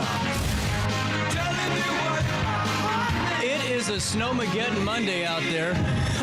All of us snowed in, but our daily show continues with a great conversation now with the CEO of Matson Money. Mark Matson joins us via Zoom. How are you doing on this Monday morning, sir? I'm doing great, getting the year started with some energy and passion here. Start out with your show. And thank you so much for doing that. And it seems like a lot of people are getting energized about maybe the potential of better financial security going forward. And right now, as it sits on the 6th day of the 25th, 2025, how are we feeling? How are you feeling personally about this year? Well, I'm feeling great about this year, and I'm feeling great about the next 4 years, quite frankly. I think what we witnessed was nothing short of a miracle as Trump won the election. I really restored my faith in America, our values, our freedoms, our morals, our ethics. I think a lot of folks in the financial industry like myself are very positive, feeling great that this country can really make a good turnaround after the last 4 years of devastation. Well, and on top of that, Mark, President Trump has outlined a plan to stabilize prices, restore purchasing power. And from your perspective, how do these policies align with the financial strategies that you advocate for and talk about all the time? Well, one of the things we always talk about is our equities. Equities are the greatest wealth creation tool known to mankind. Historically, large stocks have averaged about 10% per year, so your money doubles in every 7.2 years. Small stocks have been in the ballpark of 12%, small value stocks in the ballpark of 14%. So historically, equities, owning stocks, not only in the United States, but also globally, is one of the ways that people can fulfill their American dream. And Trump is very pro equities, very pro free markets. Look, it's not just what he's getting ready to do. For example, hold on to the tax cuts that most people got in 2017. You have to admit what he's going to prevent. You had proposals for tax rates to go away, the tax benefits. You had people wanting to do away with the state tax benefits. You wanted people to, Harris wanted to take taxes, capital gains taxes, make them ordinary taxes. It was even the idea of floating a wealth tax on capital gains you hadn't even made yet was floated. This would have been devastation for the economy. Inflation would have continued to spiral out of control. Jobs would have been lost. So we really dodged a bullet on this one. Well, and on top of that too, Mark, and you know a lot more about this than I do, but just in my perspective and my demographic and my generation, you know, it seems like that American dream, quote unquote, is just becoming less and less obtainable for younger people, or our perception at least, where we're going, man, we aren't going to be like our grandparents. How can you see some of these policies starting to maybe energize my group of you know, young Americans that are ready to tackle that dream? Yeah, and I want to just say for all the young people out there, look, the American dream is still attainable. It's still real. With hard work and determination, it's out there. We have more entrepreneurs than ever in the United States of America. Almost half of everyone's employed by a small business, not a large Fortune 500 company. So there are a lot of opportunities. Look, a couple things to remember. When people think about the American dream, here's the kind of things they want. They usually want a family. They want to have a secure job. They want to be able to save for retirement. They want home ownership. And all of those things were getting harder. Inflation took off like crazy. I've been asked, well, was inflation transitory? Inflation is never transitory, meaning it's only temporary, because it's permanent. Once it's in there, it doesn't go back down. So these prices are up 30, 40, 50% in some areas over the last 4 years. That has to come down. Interest rates for mortgages has to come down. More high-paying jobs where people can work to create enough wealth and prosperity for their dreams. People have to start investing again. A lot of people were taking money out of their 401ks just to live off of. And now we have to start getting back to hard work, saving 10 to 15% of your money every year, investing in equities long-term for young people, having an emergency fund. And I think there's going to be a lot of opportunities for that to happen in the future. Well, you spoke on inflation, and that's something that really has just hit every family. You know, walk the grocery aisle, and if you feel comfortable paying $8 for cereal, God love you. I can't personally. And, you know, Mark, with that, Donald Trump's approach to tackling inflation, how do you see this benefiting American investors and families that are looking to maybe preserve their wealth or maybe even establish it too? Yeah, inflation is a real killer. Yeah. It's an economic killer. Look, what most people don't understand is inflation is a form of taxation. And it's regressive, which means that the people that make the least amount of money get hit hardest by inflation. You know, if you're making $10 million a year, you can only eat so many cheeseburgers, right? And maybe your property, your real estate, and your business might be going up in value.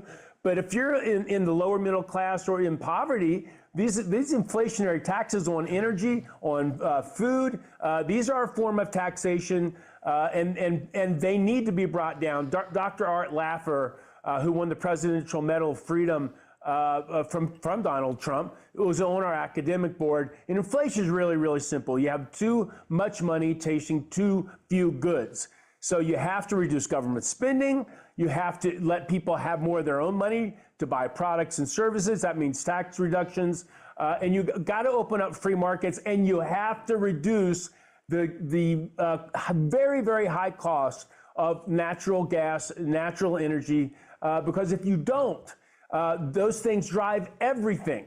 They don't just drive your car. They drive manufacturing of your cell phone and your glasses and your clothing, and energy affects everything, and those prices have got to come down to get inflation under control. Well, and you know, on top of that too, you know, with the economy where it is and where inflation being at the pace it's at, there's also this talk that Donald Trump's had about maybe expanding career opportunities. We've had that national conversation. You know, the visa argument was coming into play, but I wanted to ask about this emphasis on expanding career opportunities, because I think that goes hand in hand to maybe how an American can start tackling some of these rising costs and these gotcha bills, is what I call them. You know, the ghost fees that are always there. How can families leverage these pathways to, you know, prosperity and really just long-term financial support in terms of what the president's proposing, President-elect's proposing? Yeah, when you look at some of his proposals, number one, he wants to keep the tax cuts of 2017.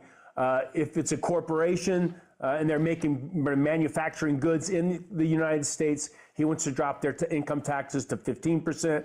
He wants to take 21 to 20% for normal corporations. He wants to give a $5,000 tax credit for children in the family. So there's a lot of very pro things. You're going to get to keep more of your money under this administration than you would have. That's very pro growth here for you. But I think the key thing here is mindset. Okay. The mindset. People always say, "What's the best investment?" I always say, "Well, your best investment is investing in yourself."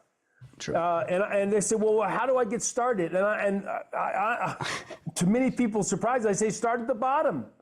Look, if you don't have a lot of experience, if you don't have a lot of money, if you have a lot of debt from student, start at the bottom and work harder than the next guy.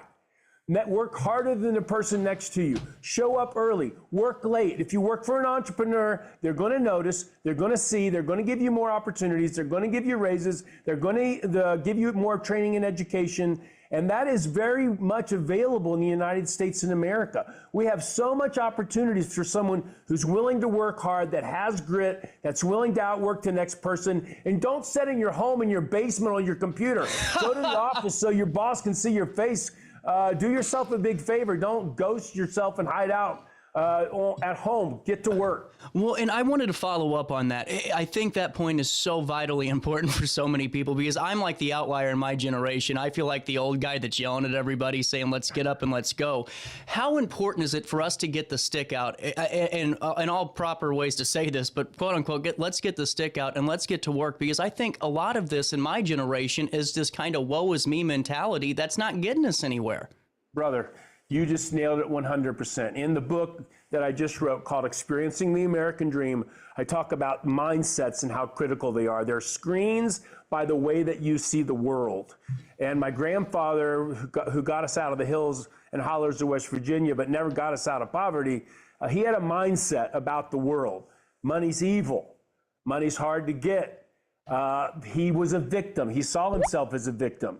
He saw himself as entitled to money he didn't create. In this victim mentality is the absolute destroyer of your American dream. I call it a money demon. On the other hand, my father had this view of the world where if you add enough value to other people, if you serve other people, if you ask, what can I do to bring value to them instead of what can I get for free, then you have a whole different way of seeing the world. A way of freedom, a way of capitalism, of free markets, hard work, entrepreneurism, individuality versus entitlement and a victimhood. And those two different ways of seeing the world will, in a large capacity, determine whether or not you have your American dream or you become an American victim of entitlement and the liberal way of looking at the world. Look, liberals don't want success. They want people to fail because if they fail, you got to stay committed to getting the government handouts. Well, and I'm just, to follow up on that, I've given a couple of speeches around the region here too, and I just hope people are listening to me for my generation and listen to what you just had to say, because we have to grab the ball eventually and put it in our hands and let's start moving forward. And on top of that all too, I think that's why, and you've got a sense on this by talking to so many people and your finger on the pulse, but it's not really, to me, for my generation, wasn't the policies of Donald Trump, it was the attitude for so many of my generation that kind of gravitated towards him. And is that something that you're seeing too, was just maybe this, let's get back let's get back to working hard and going back to what we used to do? Yeah, I heard recently they were talking about the two world leaders. They were talking about Hitler and they were talking about Churchill. Mm-hmm. And one thing was that Hitler had people believe that he could do anything. Churchill had people believing they could do anything. And I think under a Trump presidency, if you start to have a more optimistic outlook, if you start to look for those opportunities, the problem isn't unemployment. The problem is that people won't go to work. There's over 6 million jobs that are available, that are open, that people won't take. So, we've been a little sheltered here in America. We've really had it well for a long time. And I think that makes people a little lazy, a little apathetic, setting back on their heels instead of going out and chasing it. But if you're willing to work hard and figure out what can you create value for other people, and the capitalistic system will create value for you if you're willing to create value for others. And it's an amazing thing. Capitalism is incredible. It's the greatest wealth creation tool the world has ever known. And as an American, you're entitled to it. You're entitled It's to true. freedom of speech, It's true. Freedom of capital, freedom to start your own company. Look, you and I aren't having this conversation if we live in Russia right now. We're not having this conversation if we live in Cuba or Venezuela or Iran. There are great opportunities here in America. Well, and you're right, Mark. And, we have a couple of minutes left here. And it just goes back because people ask me all the time, they go, man, how did you get this show on the road? Because I did it. It wasn't this big equation. You just did it. I worked in radio and said, let's try this. And no matter what, we just got to keep trying. We got to put the feet down and we got to work. And now with that being said, how do President Trump's overall economic policies, I know that there's, talks of tariff. What does that actually mean? How do they overall, how do these policies, this economic vision, how does it resonate with just your personal philosophy, throughout this whole process? There's never, even in marriage, there's never a perfect fit. You always have to have conversations about things you have to work through. So I love President's policies overall. Not a huge fan of tariffs. Mm-hmm. He's suggesting a 20% tariff on everybody, a 60% tariff on China.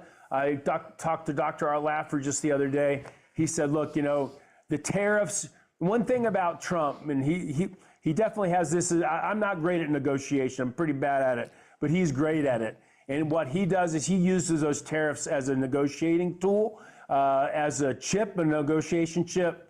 And so I'm not really worried about the tariffs so much. I'm not worried about a trade war. I'm worried about real war. I'm worried about Iran and Israel. I'm worried about Russia and Ukraine. And that's a key thing for the global economy to heal and recover, is for Trump to help in those wars. That's going to be a key for inflation. That's going to be a key for stability and for growth for our country and other countries. And he's building a coalition, not just of the United States, but all these other foreign leaders. And I think he'll do a great job at it, much better than Biden. Before I let you go, Mark, and I really appreciate your time this Monday morning, I wanted to ask you, finally, before I let you go, talking just a little bit about everything here today, and what I think such a big component is not everything is going to be given to us as an American citizen. Just because we voted for X, Y, or Z doesn't mean X, Y, or Z is going to be giving us the world. There's got to be a working component to it.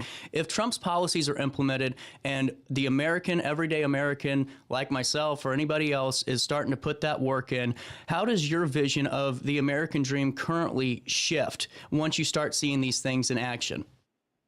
Yeah, I think it just, my view of it doesn't shift, because my view of it is that the American dream is not just having money or materialism. It's having a positive outlook. It's creating wealth for others. It's freedom. It's independence. It's family. And I think it's freedom of speech and freedom of religion. It's freedom of the press. And I think you're going to see much more freedom. And we had a lot of restrictions under President Biden. And I think that was going to get worse. My hope for this country and the American dream, and for people striving for it, this is a great time to be an American. Mark, all I know is that it snowed 10 inches here in the St. Louis area, and I was struggling to get into work today. I had to look like Tony Soprano walking through the woods, But you gave me the energy, man, to fire me up. I hope to talk with you again soon. Thank you so much for your time, and the best Monday you can have. Yeah, absolutely. Take care of yourself out there in that snow. Thanks, brother. We'll talk again soon. Mark Matson, the CEO of Matson Money. More Daily Show right around the bend after a quick break in the heart of the 618. Baby, everything is alright. I'm tight, out of sight. Baby, everything is alright. I'm tight, out of sight. I'm a poor man's son from across the railroad track. Why is that not switching? Hold on here. I'm going crazy. I'm already crazy. I get you. There we go. Another snow day. Welcome back to our daily show in this hybrid best of day. With the weather the way it was and still not the best conditions out there, if you do not need to leave your home, once again, for the 50th time in the last hour and 47 minutes, stay home today. It's a Friday. If you got some emails to do some tidbit stuff. I can tell you people ain't working just because of how many emails I have gotten responses to. A whole whopping 0! which is cool. Not mad, just disappointed. Just seriously, though, take the day to yourself, relax. You know, what the heck. We're going to be free and in the clear until next Thursday as of now, and then we'll just see what other conditions come down the pipeline. Guys, it's not new, it's winter. You know, it's just kind of a normal winter that I'm sure so many of you grew up with. You know, just hearing my family talk about the snow blizzard of like 79, I believe, or 78 in the 80s, that snow that you had to walk to Schnucks in, you know, because you couldn't drive anywhere. You know, we'll get through this. We just got to remember another thing too: be patient. You know, hey, it ain't New York City. You aren't meeting with the president. Things can wait because your safety is more important and all that stuff. So if you're just coming into the show today just to see what we're doing, it was such a last minute decision. We had the 10:30 guest Hand Up Housing. We're going to reschedule that. She sent me an email and I didn't catch it till right before the show that said, hey, I think it's best to reschedule. So that's just what we're going to do. But it's all about making sure that RiverBender.com is here in this building. We are today, and we're going to make sure that no matter what, we were here when it was 10 inches of snow too, but just making sure that we're bringing you your daily dose of everything local, especially right now with potential road closures and things that could come with this little bit of this hazardous condition this morning. So if you have any older adults in your neighborhood or in your family, make sure you're calling on them and checking on them. Make sure their prescriptions are being taken care of too, because with 10 inches and 12 inches of snow, it's probably impossible for them to go out and get their medicine refilled and all that. So take care of them. We'll still hang out here because I don't have a 12-minute interview, so I might as well wrap up this show with you. Hey, wanted to fill you in on a few more things.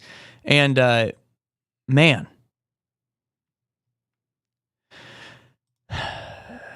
just really a lot going on here on RiverBender.com/news. A lot to talk about. We'll talk about some of these just kind of nuanced or normal, news stories. That IDOT did announce that repairs to Interstate 270 between Illinois 3 and Riverview Drive in Missouri will require one westbound lane to be closed starting, weather permitting, today. I'm sure that will be pushed back. One lane will remain open and all lanes will be reopened by Monday. Motorists should expect delays and are encouraged to use alternate routes. Drivers are urged to reduce their speeds, be alert for changing conditions, and obey all construction signage when approaching and traveling through the work zone. You can stay up to date with IDOT by going to X and searching IDOT District 8 or view the construction area details on gettingaroundillinois.com.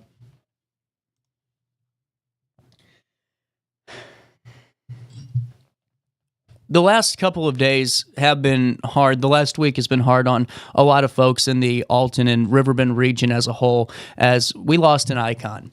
Debbie Sissy Panic, the co-owner of Bubby and Sissy's in Alton, leaves behind a legacy of love. Debbie died on the 3rd of January after a 7-year battle with ovarian cancer. Her brother Michael, Bubby Panic, remembers her as an active, welcoming presence at the bar and beyond.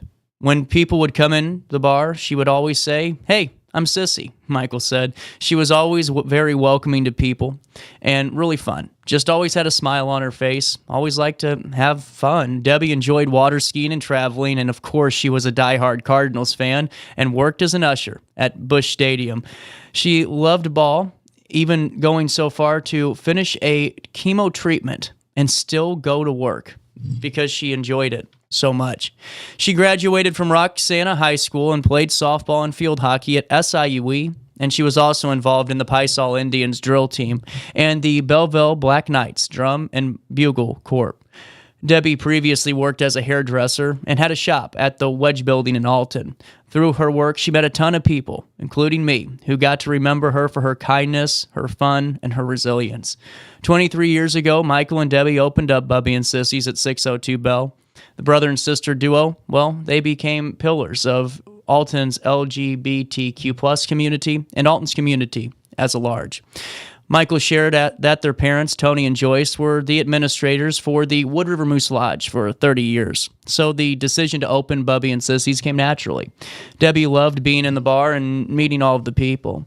The bar always plays football or baseball games on the TV, and if she wasn't at the bar, then it wasn't rare to catch a glimpse of Debbie at a Cardinals game, and she always managed to make it on TV during Cardinals opening day. When Michael helped start Alton Pride a few years ago, Debbie attended all the meetings. She became one of the golf cart people during the Alton Pride festivals, making sure that everyone stayed safe.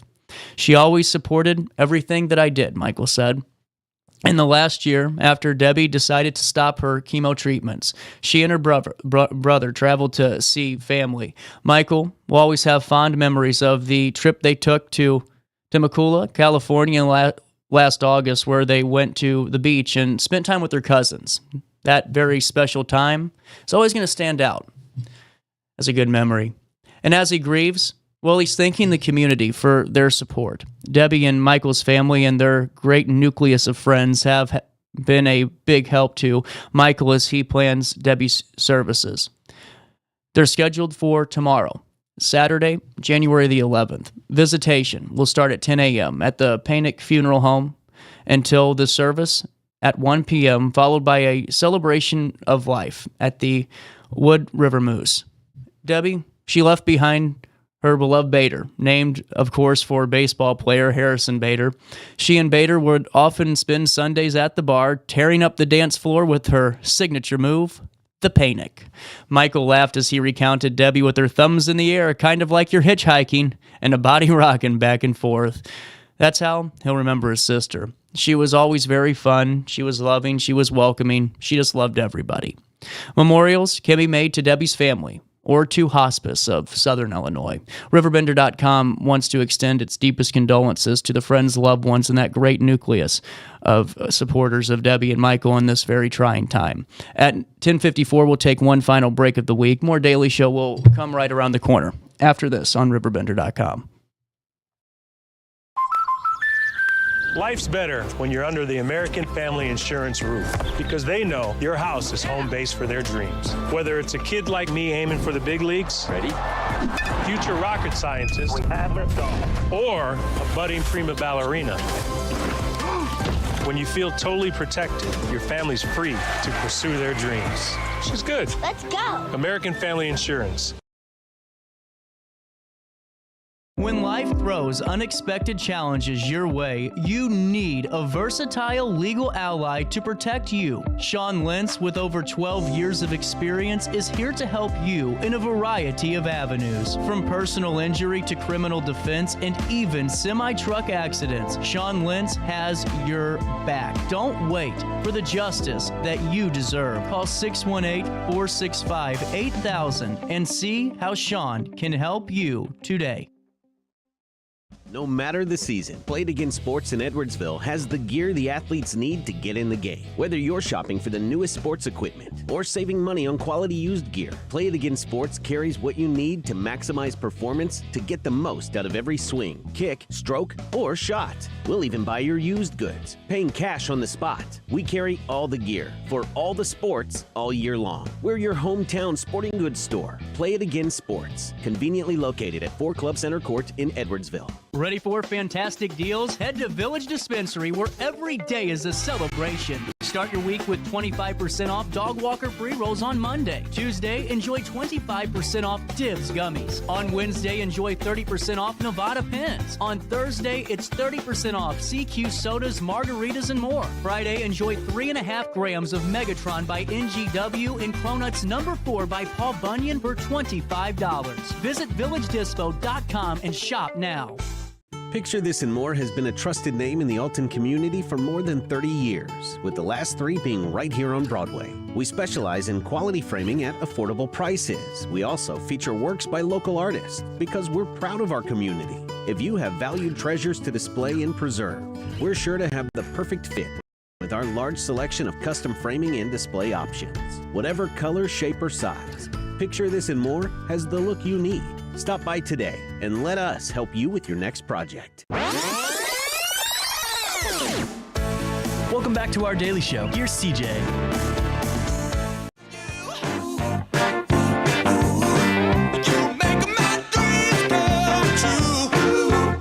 I don't have time for an All-Star Award, but let me give you this one.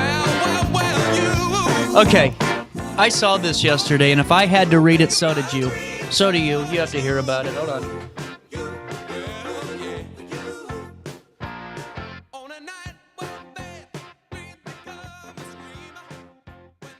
Wow. Getting reports now that trash trucks are detouring across the bridge down Berm to 143, so that's going to be interesting to see how that plays out. But at 10:57, I got one more thing to share for you, okay? And the only reason I'm doing this is because I was mentally scarred, so you're going to have to be too. A loving couple, very loving couple, ages 29 and 67. Wonderful couple. They were arrested the other day for having relations on the laundromat floor on Christmas Eve. If that's not romance, I don't know what is. Here's the bonus. It wasn't their first bust. Let's read on. All righty, here we go. Sometimes in the grim vale of tears we're all passing through, you need a story of romantic love. You know, you need that love story. You need Lifetime. You need Freeform. You need Hallmark. You need a laundromat. As we've seen in movies, you know, like Baby Driver, this is from Barstool Sports, by the way, is often the perfect place for it. So, the romantic instinct, you know, we've all had those moments. And two crazy kids, well, one was a kid decades ago, and a Wisconsin laundromat over the weekend, and they just couldn't help themselves. Which, well, it was become a pattern for them. So,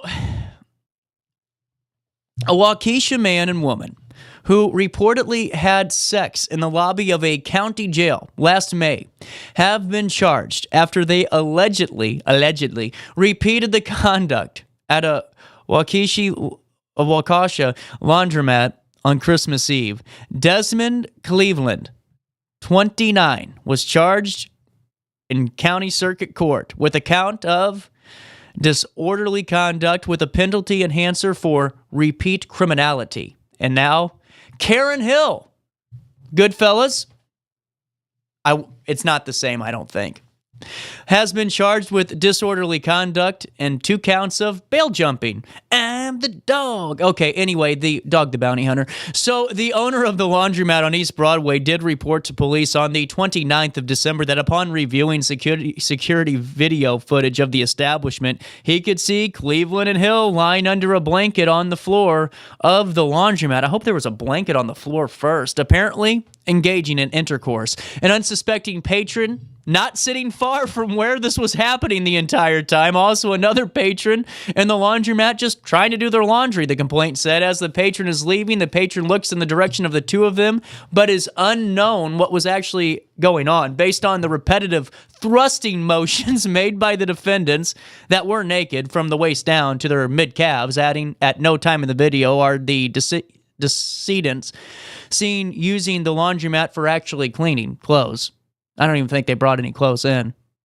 God, this gets better and better. The pair were charged after they were seen on surveillance having intercourse in a county jail lobby last May, covered up under jackets, keeping it consistent. Hill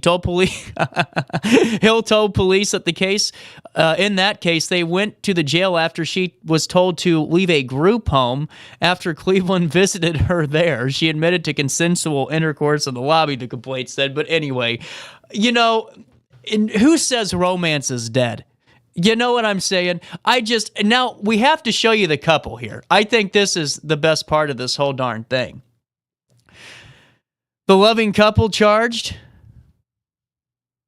Desmond Cleveland and Karen Hill, not to be confused with the Karen Hill, are here.